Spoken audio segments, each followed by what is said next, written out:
کہ اس بیان کے ذریعے اللہ تبارک و تعالی ہم سب کے دلوں میں نبی کریم صلی اللہ تعالی علیہ وآلہ وسلم کی محبت کو مزید بڑھائے۔ اس نیت کے ذریعے ہم اس بیان کو سنیں گے، اور جو باتیں نبی کریم صلی اللہ تعالی علیہ وآلہ وسلم کی محبت، آپ کے عشق کے حوالے سے بیان کی جائیں گی، اور ان کا جو تقاضا ہوگا جن کو ہم سنیں گے اس پر انشاءاللہ تبارک و تعالی عمل بھی کریں گے کہ اللہ تبارک و تعالی ہمیں پہلی بات یعنی عشق رسول بھی عطا فرمائے، اور دوسری بات کہ اس پر اس کے تقاضوں پر عمل پیرا ہونے کی توفیق بھی عطا فرمائے۔ قاضی اعظم مالکی رحمۃ اللہ تعالی علیہ نے اپنی مشہور زمانہ کتاب الشفاء بتعریف حقوق المصطفیٰ صلی اللہ تعالی علیہ وسلم میں یہ نیت بیان کی ہے کہ میں نے اس کتاب کو لکھتے ہوئے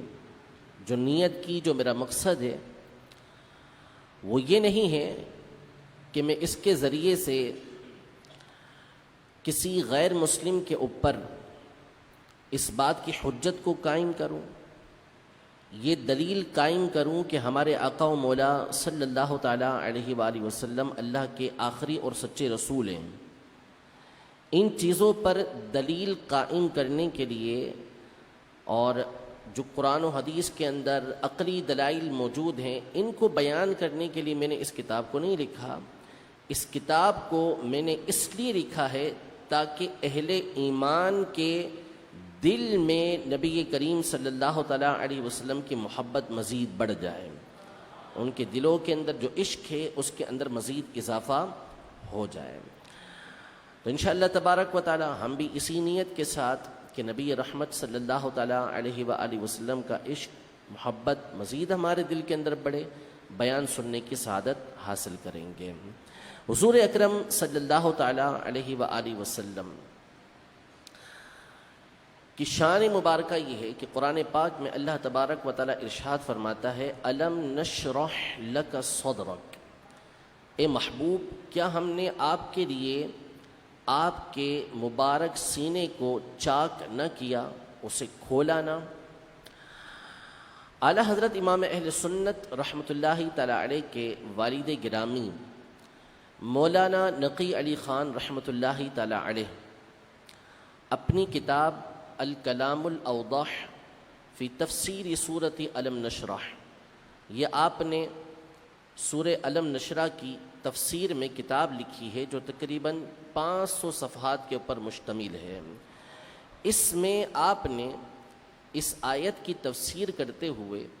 یہ ارشاد فرمایا کہ نبی کریم صلی اللہ تعالیٰ علیہ وآلہ وسلم کا شق صدر یعنی سینہ مبارکہ کو کھولنا یہ 4 مرتبہ ہوا ہے، کہ حضور علیہ الصلوۃ کے مبارک سینے کو یہ 4 مرتبہ کھولا گیا، اور ہر مرتبہ کھولنے کی حکمتیں جدا تھیں۔ کیوں کھولا گیا اس کی وجوہات جدا تھیں۔ پہلی مرتبہ نبی کریم صلی اللہ تعالیٰ علیہ وآلہ وسلم کا جب سینہ مبارکہ چاک کیا گیا تو اس وقت آپ علیہ الصلوۃ سیدتنا حلیمہ سعدیہ رضی اللہ تعالی عنہا کے یہاں تھے، یعنی بہت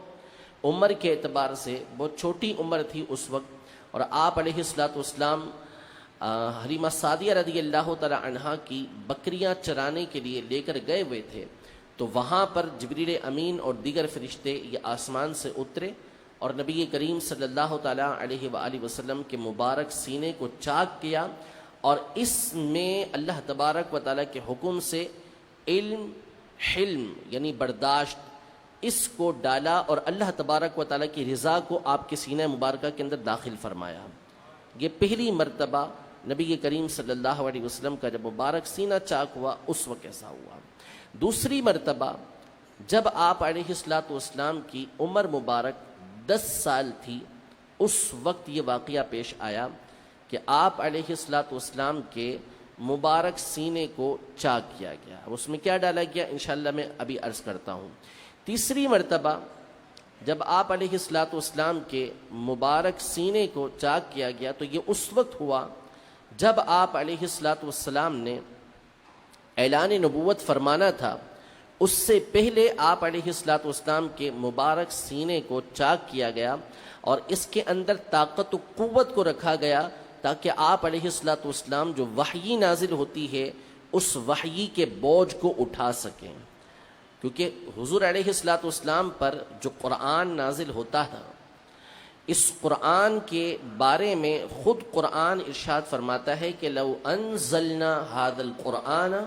على جبل لرأيته خاشعا متصدعا من خشیۃ اللہ، کہ اگر یہ قرآن ہم پہاڑوں پر اتارتے تو آپ دیکھتے کہ یہ پہاڑ اللہ تبارک و تعالیٰ کے خوف کی وجہ سے ریزہ ریزہ ہو جاتے۔ جب حضور علیہ الصلاۃ والسلام پر وحی نازل ہوتی،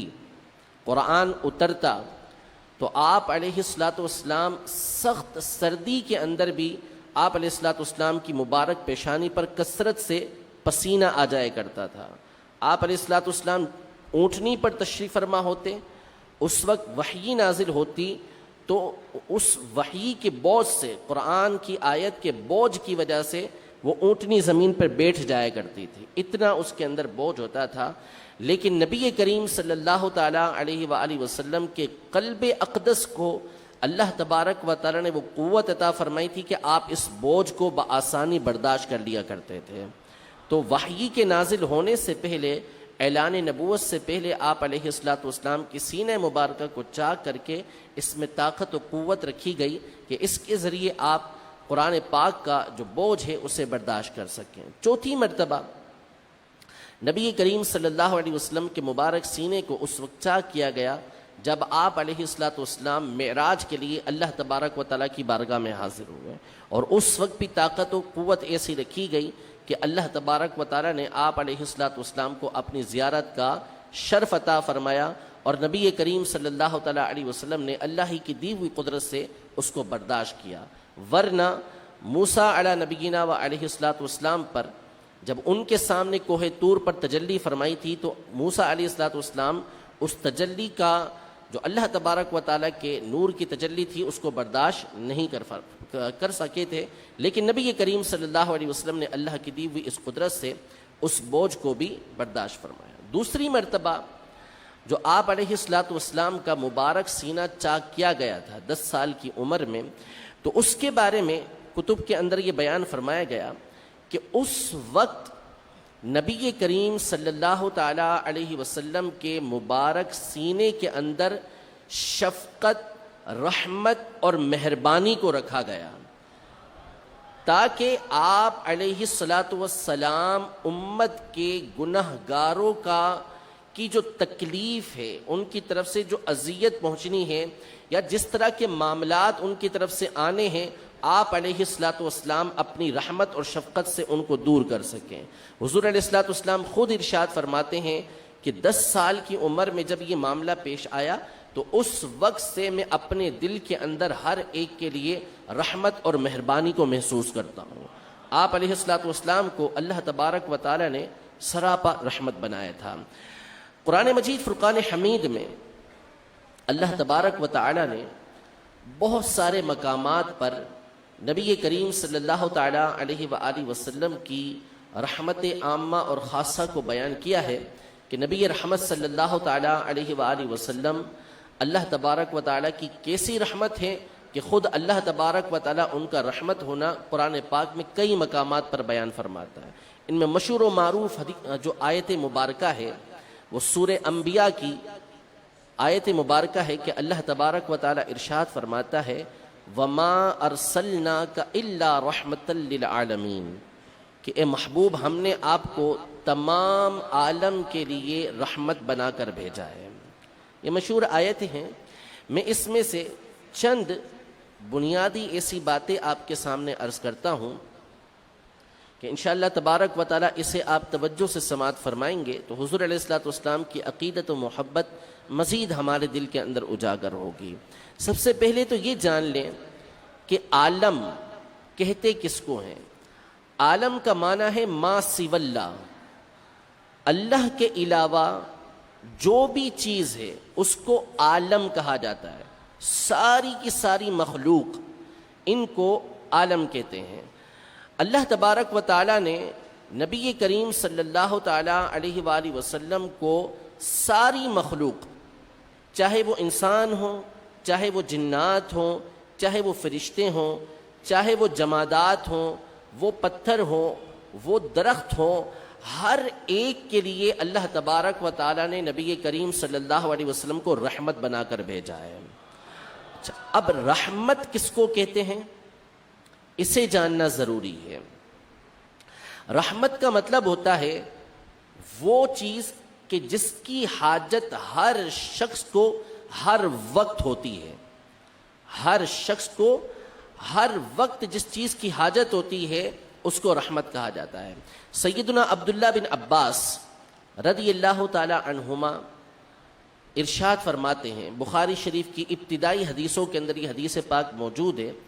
فرماتے ہیں کان رسول اللہ صلی اللہ علیہ وسلم اجود الناس،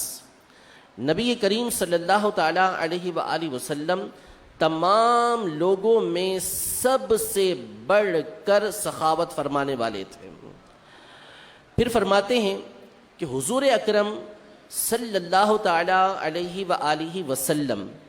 سب سے زیادہ سخاوت اس وقت فرماتے جب رمضان ہوتا۔ رمضان میں حضور علیہ الصلوۃ والسلام سب سے بڑھ کر رحمت فرماتے، سب سے بڑھ کر آپ سخاوت فرمایا کرتے تھے، اور خاص طور پر اس وقت آپ بہت زیادہ سخاوت فرماتے جب آپ کی جبریل امین علیہ الصلوۃ والسلام سے ملاقات ہوتی، اور جبریل امین علیہ السلام رمضان کی ہر رات حضور علیہ الصلوۃ والسلام سے ملاقات کے لیے حاضر ہوتے۔ حضور اکرم صلی اللہ علیہ وسلم ان کو قرآن سناتے اور یہ حضور اکرم صلی اللہ علیہ وسلم کو قرآن سنایا کرتے تھے۔ یہ بیان فرمانے کے بعد حضرت سیدنا عبداللہ بن عباس رضی اللہ تعالی عنہما فرماتے ہیں کہ جب یہ معاملہ ہوتا کہ جبریل امین علیہ السلام اور نبی کریم صلی اللہ علیہ وسلم کی آپس میں ملاقات ہوتی تو حضور علیہ الصلوۃ والسلام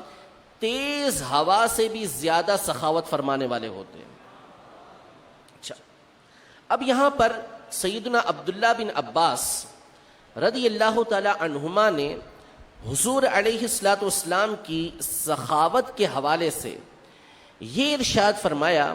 کہ آپ تیز ہوا سے بھی زیادہ سخاوت فرمانے والے ہیں، تو تیز ہوا کی مثال دینے کی وجہ کیا ہے، اس پر علماء نے گفتگو کی۔ ارشاد فرماتے ہیں کہ انسان کو اپنی زندگی گزارنے کے لیے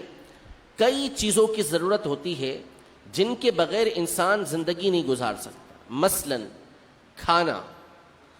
کہ بندے کو اپنی زندگی گزارنے کے لیے کھانے کی حاجت ہوتی ہے، اگر بندہ کھائے گا نہیں تو وہ زندہ نہیں رہ سکتا، کچھ ٹائم زندہ رہ جائے گا، کچھ دن زندہ رہ جائے گا، لیکن اگر اس کو مسلسل بھوکا رکھا جائے تو آہستہ آہستہ اس بھوک کی وجہ سے بالآخر دنیا سے رخصت ہو جائے گا، مر جائے گا۔ بغیر کھائے بندہ زندہ نہیں رہ سکتا۔